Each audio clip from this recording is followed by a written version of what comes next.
pas comme les autres. Un prof itinérant, Frédéric Lecornu, sillonne les îles du Ponant pour faire classe aux jeunes habitants. Un métier qui demande passion et organisation. Regardez Julien Erard.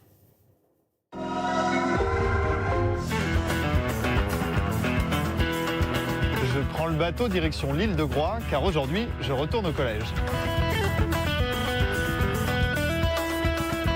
C'est ici que Frédéric Lecornu enseigne depuis une dizaine d'années la musique, la technologie et aussi la SVT. On a créé en fait depuis l'an dernier un jardin pédagogique. Qu'est-ce qu'il y a de différent d'être professeur sur les îles? C'est un collège éclaté en différents sites. Par la force des choses, on a des effectifs qui sont très réduits par rapport à des collèges du continent. Les grosses classes, c'est quand on a 12 gamins, quoi. Dans le collège, on est 27, ce qui est sur le continent une classe.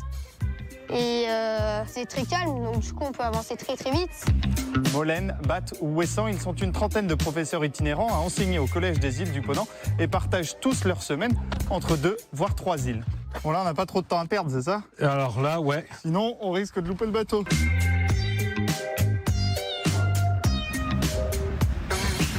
Après 45 minutes de navigation, puis 1 heure de route, il faut de nouveau prendre le bateau. Cette fois-ci, direction Watt. Sac de course, sac de couchage, c'est un peu comme un départ en vacances, là. Un peu, sauf que c'est pour travailler.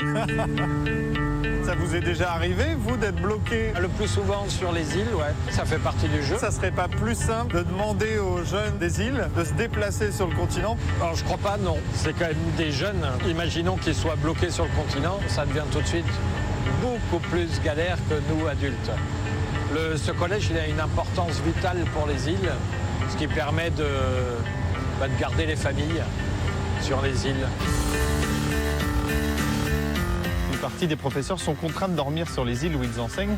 Dans ce cas, c'est l'académie qui prend en charge les frais de transport et leur met à disposition un logement. Maintenant arrivé, se reposer après ce long périple d'une île à l'autre pour reprendre les cours demain à 8 h. L'île d'Ouate ne compte que 200 habitants, il y a donc très peu de collégiens, aucun en 4e, une seule élève en 3e. Ça permet de porter une attention particulière à chaque difficulté qu'un enfant pourrait avoir. Qu'est-ce qui vous motive tous les matins à aller au collège finalement? Transmettre du savoir et de la curiosité, c'est quelque chose d'essentiel pour les jeunes, je crois. Étant moi-même ilien, voilà, c'est une destinée. Contrairement à leur professeur Frédéric Lecornu qui compte bien rester sur les îles, les élèves, eux, devront rejoindre le continent après le collège pour la suite de leurs études.